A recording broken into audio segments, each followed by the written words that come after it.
Hey guys, ಎಲ್ಲರಿಗೂ ನನ್ನ ಚಾನಲ್ನಲ್ಲಿ ವೆಲ್ಕಮ್. ಸೊ ಗೈಸ್, ಇವತ್ತಿನ ರೀಡಿಂಗ್ ಬಂದು ಪಿಕ್ ಅ ಕಾರ್ಡ್ ರೀಡಿಂಗ್ ಇರುತ್ತೆ. ಈ ಒಂದು ಪಿಕ್ ಅ ಕಾರ್ಡ್ ರೀಡಿಂಗ್ ಯಾರಿಗೆ ರೆಸೊನೇಟ್ ಆಗುತ್ತೆ ಅಂದರೆ, ಯಾರೆಲ್ಲ ಸಪ್ರೇಷನ್ ಅಲ್ಲಿ ಇದ್ದೀರಾ, ನೋ ಕಾಂಟ್ಯಾಕ್ಟ್ ಸಿಚುಯೇಷನ್ ಅಲ್ಲಿ ಇದ್ದೀರಾ, ಲಾಂಗ್ ಡಿಸ್ಟೆನ್ಸ್ ಅಲ್ಲಿ ಇದ್ದೀರಾ, ನಿಮ್ಮ ಎಕ್ಸ್ ಪರ್ಸನ್ ಎನರ್ಜಿ ಈ ಒಂದು ರೀಡಿಂಗ್ ಅಲ್ಲಿ ಇರುತ್ತೆ.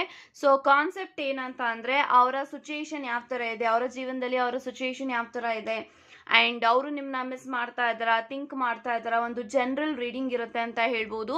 ಸೊ ಮೊನ್ನೆ ಎಲ್ಲ ನಾನು ವಿಡಿಯೋಸೇ ಮಾಡಿಲ್ಲ.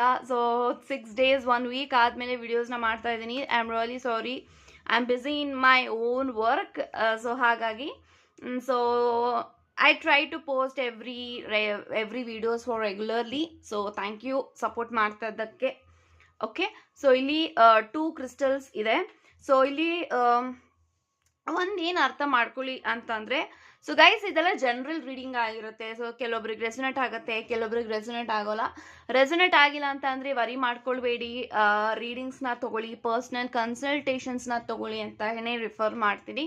ಓಕೆ, ಸೊ ಇಲ್ಲಿ ನಾನು 2 ಕ್ರಿಸ್ಟಲ್ಸ್ನ ಕೊಟ್ಟಿದ್ದೀನಿ.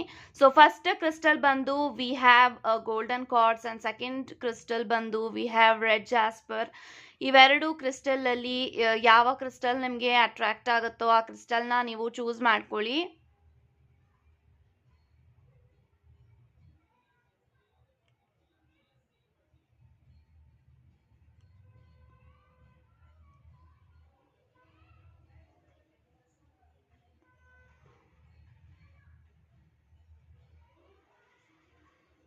ಐ ಥಿಂಕ್ ಇವಾಗ ನೀವು ಚೂಸ್ ಮಾಡ್ಕೊಂಡಿದ್ರ ಅನ್ಕೊಳ್ತೀನಿ.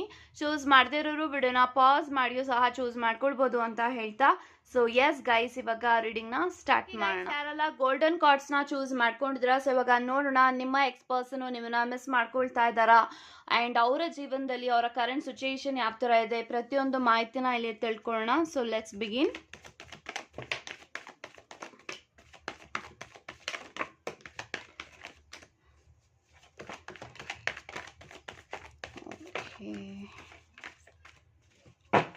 So bottom of the card ನನಗೆ ಡೆವಿಲ್ ಎನರ್ಜಿ ಇದೆ. ಓಕೆ, ಸೊ ಕಾರ್ಡ್ಸ್ ಎಲ್ಲಾನು ಕೂಡ ಫ್ಲಿಕ್ ಆಗ್ತಾ ಬಂತು. Okay, fine. ಸೊ ಗೈಸ್, ಯಾರೆಲ್ಲ ಫಸ್ಟ್ ಪೈಲ್ನ ಇಲ್ಲಿ ಚೂಸ್ ಮಾಡಿದ್ರ, ನಂಗೆ ಇಲ್ಲಿ ಡೆವಿಲ್ ಕಾರ್ಡ್ ಇದೆ, and we have magician, strength card, tower, judgement, page of swords, and ಅದ್ರ ಜೊತೆಗೆ we have empress. So guys, ನನಗೆ ಈ ಎಲ್ಲ ಕಾರ್ಡ್ಸ್ ಪ್ರಕಾರ ಏನು ಇಂಟೆನ್ಷನ್ ಬರ್ತಾ ಇದೆ ಅಂತ ಅಂದರೆ, ಸೊ ಡೆವಿಲ್ ಎನರ್ಜಿ ಇದೆ. I think this person is somewhere ಅವ್ರಿಗೆ ತುಂಬಾ ಬರ್ಡನ್ ಇದೆ ಅಂತ ಹೇಳ್ಬೋದು. ಸೊ ಅವರ ಜೀವನದಲ್ಲಿ ಈ or she is not at all happy ಅಂತ ನಾನು ಹೇಳ್ತೀನಿ. ಸೊ ನೀವು ಯಾರ ಬಗ್ಗೆ ಯೋಚನೆ ಮಾಡಿ ಒಂದು ರೀಡಿಂಗ್ನ ನೋಡ್ತಾ ಇದ್ರಾ, ಆ ಒಂದು ವ್ಯಕ್ತಿ ಸಂತೋಷವಾಗಿಲ್ಲ, ಹ್ಯಾಪಿಯಾಗಿಲ್ಲ, ಅವರು ಡಿಪ್ರೆಷನಲ್ಲಿ ಇರ್ಬೋದು, ಒಂದು ಡಾರ್ಕ್ನೆಸ್ಸಲ್ಲಿ ಇರ್ಬೋದು, ಒಂದು ಟಾಕ್ಸಿಕ್, ಅಥವಾ I am strongly getting that energy this person is in a relationship, ಅಥವಾ ನಿಮ್ಮನ್ನ ಹೊರತುಪಡಿಸಿ ಒಂದು ವ್ಯಕ್ತಿ ಬೇರೆಯವರ ಜೊತೆಗಿದ್ದಾರೆ, ರಿಲೇಷನ್ಶಿಪ್ಪಲ್ಲಿ ಇದ್ದಾರೆ. ಬಟ್ ಆ ಒಂದು ರಿಲೇಷನ್ಶಿಪ್ಪಲ್ಲೂ ಕೂಡ ಈ ಒಂದು ವ್ಯಕ್ತಿ ಖುಷಿಯಾಗಿಲ್ಲ, ಹ್ಯಾಪಿಯಾಗಿಲ್ಲ, ಒಂದು ಟಾಕ್ಸಿಕ್ ರಿಲೇಷನ್ಶಿಪ್ಪಲ್ಲಿ ಇದ್ದಾರೆ. ಸೊ ಥರ್ಡ್ ಪಾರ್ಟಿ ಸಿಚುಯೇಷನ್ ಅಂತ ನಿಮ್ಮ ವ್ಯಕ್ತಿ ತುಂಬಾನೇ ಅನುಭವಿಸ್ತಾ ಇದ್ದಾರೆ ಅಂತ ಹೇಳ್ಬೋದು. ಸೊ ನಿಮ್ಮ ವ್ಯಕ್ತಿಯ ಮೇಲೆ ಬ್ಲ್ಯಾಕ್ ಮ್ಯಾಜಿಕ್ ಆಗ್ತಾ ಇರ್ಬೋದು. I am strongly getting that energy. ನಿಮ್ಮ ವ್ಯಕ್ತಿ ತುಂಬಾನೇ ಎಲೋನಲ್ಲಿ ಇದ್ದಾರೆ, ಏಕಾಂಗಿಯಾಗಿದ್ದಾರೆ. ಸೊ ಆ ಒಂದು ವ್ಯಕ್ತಿ ಜೀವನದಲ್ಲಿ ಒಬ್ಬ ವ್ಯಕ್ತಿ ಇದ್ರೂ ಕೂಡ ಆ ಒಂದು ವ್ಯಕ್ತಿ ಖುಷಿ ಇಲ್ಲ, ಆ ಒಂದು ರಿಲೇಷನ್ಶಿಪ್ ಇಂದ, ಆ ಒಂದು ವ್ಯಕ್ತಿಯಿಂದ ನಿಮ್ಮ ವ್ಯಕ್ತಿ ಖುಷಿಯಾಗಿಲ್ಲ. So this person is struggling, ಕಷ್ಟ ಪಡ್ತಾ ಇದ್ದಾರೆ, ಪ್ರಯತ್ನ ಪಡ್ತಾ ಇದ್ದಾರೆ, ಸಂತೋಷವಾಗಿರ್ಬೇಕು ಅಂತ ಪ್ರಯತ್ನ ಪಡ್ತಾ ಇದ್ದಾರೆ. ಈ ಒಂದು ರಿಲೇಷನ್ಶಿಪ್ ಇಂದ ಆಚೆನೂ ಬರಕ್ಕಾಗದೆ, ಅಥವಾ ಆ ಒಂದು ವ್ಯಕ್ತಿ ಜೊತೆನೂ ಇರಕ್ಕಾಗದೆ ಒದ್ದಾಡ್ತಾ ಇದ್ದಾರೆ ಅಂತ ಹೇಳ್ಬೋದು. ಒಂದು ಟಾಕ್ಸಿಕ್ ರಿಲೇಷನ್ಶಿಪ್ ಅಲ್ಲಿ, ಒಂದು ಕಾರ್ಮಿಕ್ ರಿಲೇಷನ್ಶಿಪ್ ಅಲ್ಲಿ, ಒಂದು ಡಾರ್ಕ್ನೆಸ್ ಅಲ್ಲಿ, ಒಂದು ಕತ್ತಲೆಯ ಜೀವನದಲ್ಲಿ ನಿಮ್ಮ ವ್ಯಕ್ತಿ ಬದುಕ್ತಾ ಇದ್ದಾರೆ. ಸೊ ಅವ್ರ ಮೇಲೆ ಬ್ಲ್ಯಾಕ್ ಮ್ಯಾಜಿಕ್ ಆಗ್ತಾ ಇರ್ಬೋದು, ಒಂದು ಇಲ್ಯೂಷನ್ ಅಲ್ಲಿ, ಒಂದು ಭ್ರಮೆನಲ್ಲಿ ಇಷ್ಟು ದಿನಗಳ ಕಾಲ ನಿಮ್ಮ ವ್ಯಕ್ತಿ ಇದ್ರು. ಸೊ ನಾನು ಈ ಒಂದು ವ್ಯಕ್ತಿ ಜೊತೆಗೆ ಸಂತೋಷವಾಗಿರ್ತೀನಿ, ಆ ಒಂದು ವ್ಯಕ್ತಿ ಜೊತೆಗೆ ನಾನು ಲೈಫ್ನ ಅದ್ಭುತವಾಗಿ ಲೀಡ್ ಮಾಡ್ತೀನಿ, ಈ ಥರ ಎಲ್ಲ ಒಂದು ಆಸೆಗಳನ್ನ ಕಟ್ಕೊಂಡಿದ್ರು. ಬಟ್ ಇವಾಗ ಅವರ ಆಸೆ, ಅವ್ರು ಅನ್ಕೊಂಡಿದ್ದು, ಅವ್ರ ಆಸೆ ಪಟ್ಟಿದ್ದಂಥ ಲೈಫ್ ಅವ್ರಿಗೆ ಸಿಗ್ತಾ ಇಲ್ಲ. ನಿಮ್ಮ ವ್ಯಕ್ತಿ ತುಂಬಾನೇ ಬರ್ಡನ್ ಅಲ್ಲಿದ್ದಾರೆ, ಕಷ್ಟದಲ್ಲಿದ್ದಾರೆ. ಅವರ ಕಷ್ಟಕ್ಕೆ ಆ ಒಂದು ವ್ಯಕ್ತಿ ಕೈ ಹಿಡಿತಾ ಇಲ್ಲ. ಸೊ ಅವರ ಎಲ್ಪ್ಗೆ ಆ ಒಂದು ವ್ಯಕ್ತಿ ಕೈ ಸೇರ್ತಾ ಇಲ್ಲ. ಸೊ ಈ ಒಂದು ವ್ಯಕ್ತಿಗೆ ತುಂಬಾನೇ ಜಿಗುಪ್ಸೆ ಆಗ್ತಾ ಇದೆ. ಸೊ ನಾನು ಯಾಕೆ ಈ ಒಂದು ರಿಲೇಶನ್ಶಿಪ್ನ ಆಯ್ಕೆ ಮಾಡಿಕೊಂಡೆ, ಇದೊಂದು ರಾಂಗ್ ಡಿಸಿಷನ್ ತಗೊಂಡೆ ನನ್ನ ಲೈಫಲ್ಲಿ ಅಂತ ಹೇಳಿ this person is struggling like anything. So ಆ ಒಂದು ವ್ಯಕ್ತಿ ಅವರು ಪೋರ್ಟ್ರೇ ಮಾಡ್ತಾ ಇರ್ಬೋದು, ಲೈಕ್ ನಾನು ತುಂಬಾ ಸಂತೋಷವಾಗಿದ್ದೀನಿ, ನನ್ನ ಲೈಫಲ್ಲಿ ಏನು ಪ್ರಾಬ್ಲಮ್ಸ್ ಇಲ್ಲ ಅಂತ. ಬಟ್ ಆ ಒಂದು ವ್ಯಕ್ತಿಯ ಜೀವನದಲ್ಲಿ ಮೂಲೆ ಮೂಲೆಯಲ್ಲೂ ಕೂಡ ಪ್ರಾಬ್ಲಮ್ಸ್ ಇದೆ, ಎಲ್ಲಾ ಕಡೆನೂ ಸ್ಟಕ್ ಎನರ್ಜಿ ಇದೆ. ಸೊ ದಿಸ್ ಪರ್ಸನ್ ನಿಮ್ಮನ್ನ ಮಿಸ್ ಮಾಡ್ತಾ ಇದ್ದಾರಾ ಅಂತ ನಾನು ನೀವು ಕೇಳಿದ್ರೆ definitely this person is missing you ಅಂತ ನಾನು ಹೇಳ್ಬೋದು. ಯಾಕೆ ಅಂತ ಅಂದ್ರೆ ನಿಮ್ಮ ಜೊತೆಯಲ್ಲಿ ಇದ್ದಂತ ದಿನಗಳಲ್ಲಿ ಅವರು ತುಂಬಾನೇ ಖುಷಿಯಿಂದ ಇದ್ದಾರೆ ಅಂಡ್ ನೀವು ಅವ್ರನ್ನ ತುಂಬಾನೇ ಸಂತೋಷವಾಗಿ ನೋಡ್ಕೊಂಡಿದ್ರಿ, ನೀವು ತುಂಬಾನೇ ಎಲ್ಪ್ ಮಾಡ್ತಾ ಇದ್ರಿ, ಸಪೋರ್ಟ್ ಮಾಡ್ತಾ ಇದ್ರಿ. ಅವ್ರು ನಿಮ್ ಜೊತೆಗೆ ಮಾತಾಡ್ತಾರೋ ಬಿಡ್ತಾರೋ ಅವ್ರಿಗೆ ಯಾವಾಗ್ಲೂ ನೀವು ಸಹಕಾರವನ್ನ ನೀಡ್ತಾ ಇದ್ರಿ. ಸೊ ನಿಮ್ಮಿಬ್ರು ಮಧ್ಯದಲ್ಲಿ ತುಂಬಾನೇ ಒಂದು ಅನ್ಕಂಡೀಷನಲ್ ಲವ್ ಇತ್ತು. ಬಟ್ ಈ ಒಂದು ವ್ಯಕ್ತಿ ಒಂದು ರಾಂಗ್ ಟೈಮ್ ಅಲ್ಲಿ ನಿಮ್ಮನ್ನ ಬಿಟ್ಟು ಬೇರೆಯವ್ರನ್ನ ಆಯ್ಕೆ ಮಾಡ್ಕೊಂಡು ಹೋದ್ರು. ಬಟ್ ಇವಾಗ ಈ ಒಂದು ವ್ಯಕ್ತಿ ಯೋಚನೆ ಮಾಡ್ತಾ ಇದ್ದಾರೆ, ನಾನು ಒಂದು ರಾಂಗ್ ಡಿಸಿಷನ್ ತಗೊಂಡೆ, ಈ ಒಂದು ವ್ಯಕ್ತಿನ ಬಿಡಬಾರ್ದಾಗಿತ್ತು. ಸೊ ನಾನು ಈ ಒಂದು ವ್ಯಕ್ತಿನ ಬಿಟ್ಟಿದ್ದಕ್ಕೆ ನಾನು ಕರ್ಮವನ್ನ ಅನುಭವಿಸ್ತಾ ಇದ್ದೀನಿ. ಅವ್ರಿಗೆ ಕ್ಲಿಯರ್ ಆಗಿ ಅರ್ಥ ಆಗಿದೆ, ಸೊ ನಾನು ಇವ್ರಿಗೆ ಮೋಸ ಮಾಡಿದೆ, ನನಗೆ ಮೋಸ ಆಗ್ತಾ ಇದೆ ಅಂತ ಹೇಳಿ. ಸೊ ಅವರ ಕರ್ಮ ಅವ್ರಿಗೆ ಸಿಗ್ತಾ ಇದೆ, ಪಶ್ಚಾತ್ತಾಪ ಪಡ್ತಾ ಇದ್ದಾರೆ, ಗಿಲ್ಟ್ ಫೀಲ್ ಆಗ್ತಾ ಇದೆ, ರೆಗ್ರೆಟ್ ಫೀಲ್ ಆಗ್ತಾ ಇದ್ದಾರೆ. ಸೊ ಈ ಒಂದು ವ್ಯಕ್ತಿ ನಿಮ್ಮನ್ನ ನೆನಪಿಸ್ಕೊಂಡು 24/7 this person is crying for you, craving for you ಅಂತ ನಾನು ಹೇಳ್ಬೋದು. So for the first time ನಿಮಗೋಸ್ಕರ ಅವರ ಕಣ್ಣಲ್ಲಿ ನೀರು ಹಾಕ್ತಾ ಇದ್ದಾರೆ. ಸೊ ನಿಮ್ಮನ್ನ ನೆನ್ಪು ಮಾಡಿಕೊಂಡು ನಿಮ್ಮ ಜೊತೆಗೆ ಕಳೆದಿರುವಂತಹ ದಿನಗಳನ್ನ ನೆನೆಸ್ಕೊಂಡು ಮೆಮೊರೀಸ್ಗಳನ್ನ ಅವರು ರಿಕಾಲ್ ಮಾಡಿಕೊಂಡು this person is not so happy, ಅವ್ರು ಖುಷಿಯಾಗಂತೂ ಇಲ್ಲ. ಸೊ ಐ ಥಿಂಕ್ ಈ ಒಂದು ವ್ಯಕ್ತಿ ನಿಮ್ಮನ್ನ ಸ್ಪೈ ಮಾಡ್ತಾ ಇದ್ದಾರೆ, ಸ್ಟಾಕ್ ಮಾಡ್ತಾ ಇದ್ದಾರೆ. ಸೊ ನೀವೆಲ್ಲಿ ಹೋಗ್ತೀರಾ ಬರ್ತೀರಾ ಅಥವಾ ನೀವು ಅಪ್ಲೋಡ್ ಮಾಡುವಂತಹ ಸೋಷಿಯಲ್ ಮೀಡಿಯಾಸಲ್ಲಿ ಫೇಸ್ಬುಕ್ ಆಗಿರ್ಬೋದು, ಇನ್ಸ್ಟಾಗ್ರಾಮ್ ಆಗಿರ್ಬೋದು, ನಿಮ್ಮ ಡಿ ಪಿಗಳನ್ನ ನೋಡ್ತಾ ಇರ್ಬೋದು, ನೀವು ಹಾಕೋ ಸ್ಟೋರೀಸ್ನ ನೋಡ್ತಾ ಇರ್ಬೋದು. ಅವರು ನಿಮ್ಮನ್ನ ವಾಚ್ ಮಾಡ್ತಾ ಇದ್ದಾರೆ, ನಿಮ್ಮ ಲೈಫಲ್ಲಿ ಏನು ನಡೀತಾ ಇದೆ ಅನ್ನೋದನ್ನೆಲ್ಲನೂ ಕೂಡ ತಿಳ್ಕೊಳ್ತಾ ಇದ್ದಾರೆ. But this person needs you ಅಂತ ನಾನು ಹೇಳ್ತೀನಿ. ಸೊ ಒಂದು ರಿಲೇಶನ್ಶಿಪ್ಪಲ್ಲಿ ಆಚೆ ಬರೋದಕ್ಕೆ ತುಂಬಾನೇ ಪ್ರಯತ್ನ ಪಡ್ತಾ ಇದ್ದಾರೆ, ಆ ಒಂದು ವ್ಯಕ್ತಿಯಿಂದ ಆಚೆಗೆ ಬರಬೇಕು ಅಂತ. ಬಟ್ ಆ ಒಂದು ವ್ಯಕ್ತಿ ಅವ್ರ ಜೊತೆ ಇಲ್ಲ ಅಂತಂದ್ರೂ ಕೂಡ ಆ ಒಂದು ವ್ಯಕ್ತಿ ನಿಮ್ಮ ವ್ಯಕ್ತಿಗೆ ತುಂಬಾನೇ ಪ್ರಾಬ್ಲಮ್ಸ್ ಮಾಡ್ತಾ ಇದ್ದಾರೆ. ಸೊ ತುಂಬಾನೇ ಪ್ರಾಬ್ಲಮ್ಸ್ ಕ್ರಿಯೇಟ್ ಆಗ್ತಾ ಇದೆ ಎವ್ರಿ ಡೇ. ಸೊ ಈ ಒಂದು ವ್ಯಕ್ತಿ ತುಂಬಾನೇ ತೊಂದರೆಗೆ ಒಳಗಾಗ್ತಾ ಇದ್ದಾರೆ, ಪ್ರಾಬ್ಲಮ್ಸ್ ಅಲ್ಲಂತೂ ತುಂಬಾನೇ ಇದ್ದಾರೆ ಅಂತ ಹೇಳ್ಬೋದು. ಈ ಒಂದು ವ್ಯಕ್ತಿಯ ಸ್ಟ್ರೆಂತೆ ನೀವ್ ಆಗ್ತಾ ಇದ್ದೀರಾ ಎವ್ರಿ ಡೇ ಅಂತ ಹೇಳ್ತೀನಿ.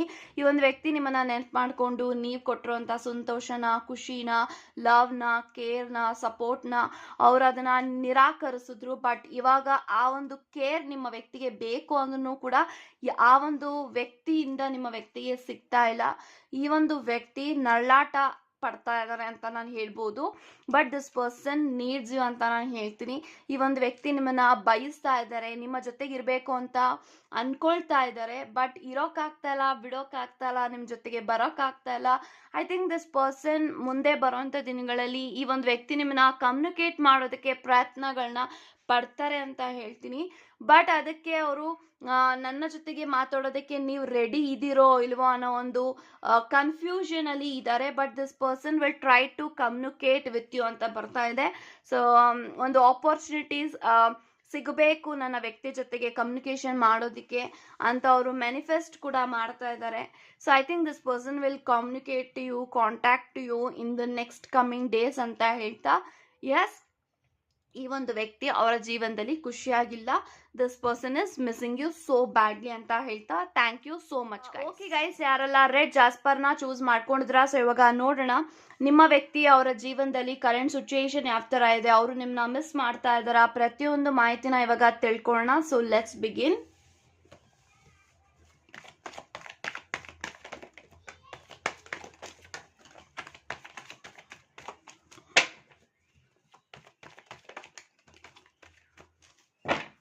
So bottom of the card 10 of pentacles ಇದೆ. ಸೊ ಗೈಸ್ ಯಾರೆಲ್ಲ ಸೆಕೆಂಡ್ ಪೈಲ್ನ ಇಲ್ಲಿ ಚೂಸ್ ಮಾಡಿದ್ರ, ನನಗೆ ಕಂಟಿನ್ಯೂಸ್ ಆಗಿ I have 9 of pentacles, 10 of pentacles, knight of wands, 3 of pentacles, page of pentacles, ಅದರ ಜೊತೆಗೆ ಹ್ಯಾಂಗ್ಡ್ ಮ್ಯಾನ್ ಅಂತ ಬರ್ತಾ ಇದೆ. ಸೊ ಗೈಸ್, ನನಗೆ ಈ ಎಲ್ಲ ಕಾರ್ಡ್ಸ್ ಪ್ರಕಾರ ಏನು ಇಂಟೆನ್ಷನ್ ಬರ್ತಾ ಇದೆ ಅಂದರೆ, ಸೊ ಕರೆಂಟ್ಲಿ ಅವರ ಜೀವನದಲ್ಲಿ ಡೆಫಿನೆಟ್ಲಿ ಅವ್ರ ಲೈಫಲ್ಲಿ ಸಕ್ಸಸ್ ಇದೆ, ಕರಿಯರಲ್ಲಿ ಸಕ್ಸಸ್ ಇದೆ, ಅವರು ಫಿನಾನ್ಷಿಯಲಿ ಸ್ಟೇಬಲ್ ಆಗ್ತಾ ಇದ್ದಾರೆ, ಅವರು ಫಿನಾನ್ಷಿಯಲಿ ಗ್ರೋತ್ ಆಗ್ತಾ ಇದ್ದಾರೆ. ಸೊ ಅವರು ತುಂಬಾ ಫೇಮಸ್ ಆಗ್ತಾ ಇದ್ದಾರೆ. ಐ ಥಿಂಕ್ ಅವರ ಒಂದು ಕೆಲಸ ಅವ್ರಿಗೆ ರೆಕಗ್ನಿಷನ್ ಸಿಗ್ತಾ ಇದೆ, ಫೇಮ್ ಸಿಗ್ತಾ ಇದೆ, ನೇಮ್ ಸಿಗ್ತಾ ಇದೆ, ಅವ್ರನ್ನ ತುಂಬ ಜನ ಗುರುತಿಸ್ತಾ ಇದ್ದಾರೆ, ಅವರ ಕೆಲಸ ಮಾಡುವಂಥ ಜಾಗದಲ್ಲಿ ಅವ್ರಿಗೆ ಸಕ್ಸಸ್ ಇದೆ. So I think this person is enjoying their career life ಅಂತ ನನ್ಗೆ ಕಾಣಿಸ್ತಾ ಇದೆ. ಬಟ್ ಈ ಒಂದು ವ್ಯಕ್ತಿ ನಿಮ್ಮನ್ನ ಡೆಫಿನೆಟ್ ಆಗಿ ಯೋಚನೆ ಮಾಡ್ತಾ ಇದ್ದಾರೆ ಅಂತಾನೆ ನಾನು ಹೇಳ್ಬೋದು. ನಿಮ್ಮನ್ನ ಈ ಒಂದು ವ್ಯಕ್ತಿ ನಿಮ್ಮ ವ್ಯಕ್ತಿನೇ ಬಿಟ್ಟು ಹೋಗಿರೋದು. ಸೊ ನಿಮ್ದೇನಿಲ್ಲಿ ಪ್ರಾಬ್ಲಮ್ಸ್ ಅಥವಾ ನೀವೇನಿಲ್ಲಿ ನಿಮ್ಮ ವ್ಯಕ್ತಿನ ಬಿಟ್ಟಿಲ್ಲ. ಸೊ ನನಗೆ ಈ ಕಾರ್ಡ್ಸಲ್ಲಿ ಎನರ್ಜೀಸ್ ಅಥವಾ ನನ್ನ ಇಂಟೆನ್ಷನ್ ಪ್ರಕಾರ ನಂಗೇನು ಕಾಣಿಸ್ತಾ ಇದೆ ಅಂತ ಅಂದರೆ, ಈ ಒಂದು ವ್ಯಕ್ತಿ ತುಂಬ ವರ್ಷಗಳಾದಮೇಲೆ ಈ ಒಂದು ವ್ಯಕ್ತಿ ನಿಮ್ಮನ್ನ ಐ ಥಿಂಕ್ ನಿಮ್ಮ ಬಗ್ಗೆ ತಿಳ್ಕೊಳ್ಳೋಂಥ ಪ್ರಯತ್ನಗಳನ್ನ ಪಡ್ತಾ ಇದ್ದಾರೆ.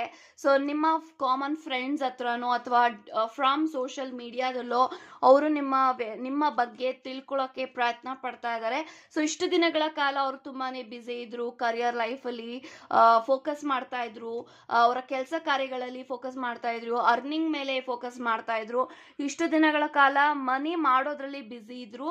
ಬಟ್ ಇವಾಗ ಅವ್ರಿಗೆ ಒಂದು ಲೈಫ್ ಪಾರ್ಟ್ನರ್ ಅಂತ ಅವ್ರಿಗೆ ಯೋಚನೆ ಬರ್ತಾ ಇದೆ. So this person is in still ಅವರು ಸಿಂಗಲ್ ಆಗಿ ಇದ್ದಾರೆ ಅಂತಾನೆ ನನಗೆ ಇಂಟೆನ್ಷನ್ಸ್ ಬರ್ತಾ ಇದೆ. ಸೊ ಕಾರ್ಡ್ಸ್ ಅಲ್ಲಿ ನಂಗೆ ಏನು ಕಾಣಿಸ್ತಾ ಇದೆ ಅಂತಂದ್ರೆ, ದಿಸ್ ಪರ್ಸನ್ ಆಕ್ಚುಲಿ ಅವರ ಒಂದು ಸಕ್ಸಸ್ ಇಂದಿನ ಕಾರಣ ನೀವೇ ಆಗಿದ್ದೀರಾ ಅಂತಾನೂ ಕೂಡ ನನಗೆ ಇಂಟೆನ್ಷನ್ಸ್ ಬರ್ತಾ ಇದೆ. ಯಾಕೆಂತ ಅಂದರೆ, ಅವರ ಜೊತೆಗಿದ್ದಾಗೆಲ್ಲನೂ ಕೂಡ ನೀವು ತುಂಬಾ ಎಲ್ಪ್ ಮಾಡಿದಿರಾ, ಫಿನಾನ್ಷಿಯಲಿ ಎಲ್ಪ್ ಮಾಡಿದಿರಾ, ಆ್ಯಂಡ್ ಅವ್ರಿಗೆ ನೀವು ತುಂಬಾ ಕಷ್ಟಕ್ಕೆ ಆಗಿದ್ದೀರಾ. ಅವರ ಕಷ್ಟದ ಸಮಯದಲ್ಲಿ ಯಾರು ಕೂಡ ಅವ್ರಿಗೆ ಕೈ ಹಿಡ್ದಿಲ್ಲ, ಬಟ್ ನೀವು ಅವ್ರಿಗೆ ಕೈ ಹಿಡ್ದಿದ್ದೀರಾ. ಸೊ ಅದೆಲ್ಲನೂ ಕೂಡ ನೆನ್ಪು ಮಾಡ್ಕೊಳ್ತಾರೆ. ಅದೆಲ್ಲದಕ್ಕೂ ಅವರು ಕೃತಜ್ಞತೆಗಳು ಅವರ ಮನಸ್ಸಿನಲ್ಲಿ ಅರ್ಪಿಸ್ತಾ ಇದ್ದಾರೆ ನಿಮ್ಮನ್ನ, ಆ್ಯಂಡ್ ನಿಮ್ಮನ್ನ ಅವರು ಮ್ಯಾನಿಫೆಸ್ಟ್ ಮಾಡ್ತಾ ಇದ್ದಾರೆ ಅಂತ ನಾನು ಹೇಳ್ಬೋದು. ನಿಮ್ಮನ್ನ ತುಂಬಾ ಮಿಸ್ ಮಾಡ್ತಾ ಇದ್ದಾರೆ, ಥಿಂಕ್ ಮಾಡ್ತಾ ಇದ್ದಾರೆ. ನನಗೊಂದು ಚಾನ್ಸ್ ಕೊಡ್ತಾರ ಒಂದು ವ್ಯಕ್ತಿ ರಿಕನ್ಸಿಲೇಷನ್ ಆಗೋದಕ್ಕೆ, ರಿಯೂನಿಯನ್ ಆಗೋದಕ್ಕೆ. I think this person wants to come towards you. ತುಂಬ ಬೇಗ ನಿಮ್ಮ ಹತ್ರ ಬಂದು ಮಾತಾಡಬೇಕು ಅನ್ನೋ ಒಂದು ಇಂಟೆನ್ಷನಲ್ಲಿ ಇದ್ದಾರೆ ಅಂತ ನಾನು ಹೇಳ್ತೀನಿ. ಸೊ ನೈಟ್ ಆಫ್ ವ್ಯಾಂಡ್ಸ್ ಇದೆ. ಸೊ ಈ ಒಂದು ವ್ಯಕ್ತಿ ನಿಮ್ಮ ಕನೆಕ್ಷನ್ ಮೇಲೆ ಆ್ಯಕ್ಷನ್ ತಗೊಳ್ಬೇಕು, ನಿಮ್ಮನ್ನು ಮೀಟ್ ಮಾಡಬೇಕು, ಟ್ರಾವೆಲ್ ಮಾಡಬೇಕು, ತುಂಬ ಬೇಗ ನಿಮ್ಮ ಹತ್ರ ಆದಷ್ಟು ಬೇಗ ಬರಬೇಕು, ಇಲ್ಲಾಂತಂದರೆ ನೀವು ನನಗೆ ಸಿಗೋದಿಲ್ಲ ಅನ್ನೋದು ಈ ಒಂದು ವ್ಯಕ್ತಿಯ ಇಂಟೆನ್ಷನ್ ಆಗಿದೆ ಅಂತ ಹೇಳ್ಬೋದು. ಸೊ ಇನ್ನೂ ತಡ ಮಾಡಿದ್ರೆ ಈ ಒಂದು ವ್ಯಕ್ತಿ ನನಗೆ ಸಿಗೋದಿಲ್ಲ, ನಾನು ಕಳ್ಕೊಂಡು ಬಿಡ್ತೀನಿ ಅನ್ನೋದೆಲ್ಲನೂ ಕೂಡ ಈ ಒಂದು ವ್ಯಕ್ತಿಗೆ ಇಂಟೆನ್ಷನ್ಸ್ ಬರ್ತಾ ಇದೆ. This person always need you ಅಂತಾನೆ ನನಗೆ ಫೀಲ್ ಬರ್ತಾ ಇದೆ. ಸೊ ಇಷ್ಟು ದಿನಗಳ ಕಾಲ ಅವರು ತುಂಬಾ ಬ್ಯುಸಿ ಇದ್ರು, ನೀವು ಅವ್ರಿಗೆ ತುಂಬಾ ಪ್ರಯತ್ನ ಪಟ್ಟಿದ್ದೀರಾ ಕಮ್ಯುನಿಕೇಷನ್ ಮಾಡೋದಕ್ಕೆ. ಸೊ ಆ ಸಮಯದಲ್ಲೆಲ್ಲ ನಿಮ್ಮನ್ನ ತುಂಬಾ ಇಗ್ನೋರ್ ಮಾಡಿದ್ರು, ನೆಗ್ಲಿಜೆನ್ಸ್ ಮಾಡಿದ್ರು, ಕೇರೇ ಮಾಡ್ತಾ ಇರಲಿಲ್ಲ. ಬಟ್ ಇವಾಗ ಅವ್ರಿಗೆ ಫೀಲ್ ಆಗ್ತಾ ಇದೆ, ಈ ಒಂದು ವ್ಯಕ್ತಿನ ಬಿಟ್ಟರೆ ನನಗೆ ಇನ್ಯಾರು ಕೂಡ ಬೆಟರ್ ಆದಂಥ ವ್ಯಕ್ತಿ ನನಗೆ ಯಾರೂ ಸಿಗೋದಿಲ್ಲ ಅಂತ. ಸೊ ಅವ್ರಿಗೆಲ್ಲ ಸಮಯದಲ್ಲೂ ನೀವು ಅವ್ರ ಲೈಫಲ್ಲಿ ಇದ್ರಿ, ಕಷ್ಟದಲ್ಲಿ ಇದ್ರಿ. ಬಟ್ ಇವಾಗ ಅವ್ರ ಲೈಫಲ್ಲಿ ಚೆನ್ನಾಗಿದೆ, ಎಲ್ಲನೂ ಚೆನ್ನಾಗಿದೆ. ಬಟ್ ಇವಾಗ ಅವ್ರ ಲೈಫಲ್ಲಿ ನೀವಿಲ್ವಲ್ಲ ಅನ್ನೋ ಒಂದು ಕೊರಗಂತೂ ಡೆಫಿನೆಟ್ಲಿ ಒಂದು ವ್ಯಕ್ತಿಗೆ ಕಾಡ್ತಾ ಇದೆ. So I think this person wants reconciliation, reunion ಆಗಬೇಕು. ಬಟ್ ತುಂಬಾ ತಲೆ ಕೆಡಿಸ್ಕೊಂಡಿದ್ದಾರೆ. ಆ್ಯಂಗ್ಡ್ ಮ್ಯಾನ್ ಎನರ್ಜಿ ಇದೆ, ಆ್ಯಂಡ್ 3 ಆಫ್ ಪೆಂಟಿಕಲ್ಸ್ ಇದೆ. ಐ ಥಿಂಕ್ ನಿಮ್ಮ ಬಗ್ಗೆ ಅವರು ತುಂಬಾ ಡಿಸ್ಕಸ್ ಮಾಡ್ತಾ ಇದ್ದಾರೆ. ಸೊ ಒಂದು ಸಜೆಷನ್ನ ಕೇಳ್ತಾ ಇರ್ಬೋದು ಅವರ ಫ್ರೆಂಡ್ಸ್ ಹತ್ರ. ಸೊ ಹೇಗೆ ಅಪ್ರೋಚ್ ಮಾಡೋದು, ಹೇಗೆ ಮಾತಾಡೋದು, ಹೇಗೆ ಅವ್ರನ್ನ ಕಾಂಟ್ಯಾಕ್ಟ್ ಮಾಡೋದು, ಹೇಗೆ ಅವ್ರ ಹತ್ರ ಹೋಗಿ ಕೇಳಿ ಒಂದು ಚಾನ್ಸ್ ಕೊಡಿ ಅಂತ, ಈ ಥರದ್ದೆಲ್ಲನೂ ಕೂಡ ಅವರು ಸಜೆಷನ್ ಕೇಳ್ತಾ ಇದ್ದಾರೆ. ಹ್ಯಾಂಗ್ಡ್ ಮ್ಯಾನ್ ಇದೆ. ಸೊ ತಲೆ ಕೆಡಿಸ್ಕೊಂಡಿದ್ದಾರೆ. ಸೊ ಎಲ್ಲನೂ ಕೂಡ ಒಳ್ಳೇದಾಗಬೇಕು, ನನಗೆ ನನ್ನ ಕನೆಕ್ಷನಲ್ಲಿ ನನಗೆ ಸಕ್ಸಸ್ ಸಿಗಬೇಕು, ನನ್ನ ವ್ಯಕ್ತಿ ನನ್ನ ಲೈಫಲ್ಲಿ ಮತ್ತೆ ವಾಪಸ್ ಬರಬೇಕು, ಈ ಥರದ್ದೆಲ್ಲನೂ ಕೂಡ ತುಂಬಾ ಅವ್ರಿಗೆ ಫೀಲ್ ಆಗ್ತಾ ಇದೆ. I think this person is dreaming about you ಅಂತಲೂ ಕೂಡ ನಾನು ಕಾಣಿಸ್ತಾ ಇದೆ. ಸೊ ತುಂಬ ಡ್ರೀಮ್ ಮಾಡ್ತಾ ಇದ್ದಾರೆ. ಸೊ ನಿಮ್ಮ ಜೊತೆಗೆ ಬದುಕಬೇಕು, ಫ್ಯೂಚರಲ್ಲಿ ನಾವಿಬ್ಬರು ಒಟ್ಟಿಗೆ ಸಂಸಾರವನ್ನು ನಡೆಸಬೇಕು ಅಂತ ಎಲ್ಲ ಆಲೋಚನೆಗಳಿದೆ. I think this person ready to take an action, ರಿಸ್ಕ್ನ ತೊಗೊಳೋದಕ್ಕೆ ಅವ್ರು ರೆಡಿ ಇದ್ದಾರೆ, ನಿಮಗೆ ಮ್ಯಾರೇಜ್ ಕಮಿಟ್ಮೆಂಟ್ ಕೊಡೋದಕ್ಕೆ ಅವ್ರು ರೆಡಿ ಇದ್ದಾರೆ. ಸೊ ನಿಮ್ಮ ಜೊತೆಗೆ ಆ ಟೆನಿಕಾಸ್ಟ್ ಇರಲೇಬೇಕಂತ ಇವರ ಮನಸ್ಥಿತಿ ಇದೆ ಅಂತ ಹೇಳ್ಬೋದು. ಸೊ ದಿಸ್ ಪರ್ಸನ್ ಇಸ್ ಆ್ಯಸಿಂಗ್ ಒಂದು ಪ್ಲ್ಯಾನ್ ಮಾಡ್ತಾ ಇದ್ದಾರೆ ಆದಷ್ಟು ಬೇಗ ನಿಮ್ಮ ಹತ್ರ ಬರೋದಕ್ಕೆ.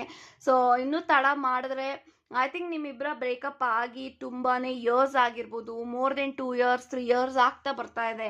ಸೊ ಇನ್ನೂ ತಡ ಮಾಡಿದ್ರೆ ಈ ಒಂದು ವ್ಯಕ್ತಿ ನನ್ನ ಕೈ ಬಿಟ್ಟು ಹೋಗ್ತಾರೆ ಅನ್ನೋ ಭಯ ಈ ಒಂದು ವ್ಯಕ್ತಿಗೆ ಇದೆ. This person is having a fear of losing you. So ಇಷ್ಟು ದಿನಗಳ ಕಾಲ ನಿಮ್ಮನ್ನ ಇಗ್ನೋರ್ ಮಾಡಿ, ಅವಾಯ್ಡ್ ಮಾಡಿ, ನಿಮ್ಮನ್ನ ಮಾತಾಡಿಸದೆ ತುಂಬಾನೇ ಅವರು ಶಿಕ್ಷೆನ ಅನುಭವಿಸಿದ್ದಾರೆ. ಬಟ್ ಇನ್ನೂ ತಡ ಮಾಡಿದ್ರೆ ನೀವು ನನ್ನ ಲೈಫ್ ಲಾಂಗ್ ಸಿಗೋದಿಲ್ಲ ಅನ್ನೋ ಒಂದು ಭಯ ಈ ಒಂದು ವ್ಯಕ್ತಿಗೆ ಇದೆ. ಐ ಥಿಂಕ್ ವಿತಿನ್ 2-3 ಮಂತ್ಸ್ ಅಥವಾ 2-3 ಡೇಸ್, 2-3 ಅವರ್ಸ್ ಈ ಒಂದು ವ್ಯಕ್ತಿ ನಿಮ್ಮನ್ನ ಕಾಂಟ್ಯಾಕ್ಟ್ ಮಾಡ್ತಾರೆ ಅನ್ನೋದು ನನಗೆ ಬರ್ತಾ ಇದೆ. ಒಂದು ಇಂಡೈರೆಕ್ಟ್ ಆಗಿ ಒಂದು ಮೆಸೇಜಸ್ನ ಕೊಡ್ಬೋದು ನಿಮಗೆ ಥ್ರೂ ಒಂದು ಫೇಕ್ ಅಕೌಂಟ್ಸ್ ಇಂದ ಒಂದು ಮೆಸೇಜಸ್ ಹಾಕ್ಬೋದು ನಿಮ್ಗೆ. ಈ ಥರದ್ದೆಲ್ಲನೂ ಕೂಡ ನನಗೆ ಕಾಣಿಸ್ತಾ ಇದೆ. ಒಟ್ಟಿನಲ್ಲಿ ಈ ಒಂದು ವ್ಯಕ್ತಿಗೆ ನೀವು ಬೇಕು, ನಿಮಗೋಸ್ಕರ ಈ ಒಂದು ವ್ಯಕ್ತಿ ಆಕ್ಷನ್ ತಗೊಳ್ಳೋದಕ್ಕೆ ರೆಡಿ ಇದ್ದಾರೆ ಅಂತ ಬರ್ತಾ ಇದೆ. So I think congratulations, this person is coming back. ನಿಮಗೂ ಕೂಡ ಅವ್ರು ಬರ್ಬೇಕಂತ ಆಸೆ ಇದೆ ಅಂತಾನೂ ಕೂಡ ನಂಗೆ ಇಂಟೆನ್ಷನ್ಸ್ ಕೂಡ ಇಟ್ ಇಸ್ ವೆರಿ ಕ್ಲಿಯರ್. ನಿಮ್ಮಿಬ್ಬರ ಆಸೆನೂ ಒಂದೇ ಇದೆ, ನಾವಿಬ್ಬರು ಆದಷ್ಟು ಬೇಗ ಮದುವೆ ಆಗಬೇಕು, ಆದಷ್ಟು ಬೇಗ ನಾವಿಬ್ಬರು ಕಮಿಟ್ ಆಗಬೇಕಂತ. So definitely there is a divine timing. So ಖಂಡಿತ ಹಾಗೆ ಆಗತ್ತೆ, ವೆಯ್ಟ್ ಮಾಡಿ ಅಂತ ಹೇಳ್ತಾ thank you so much guys.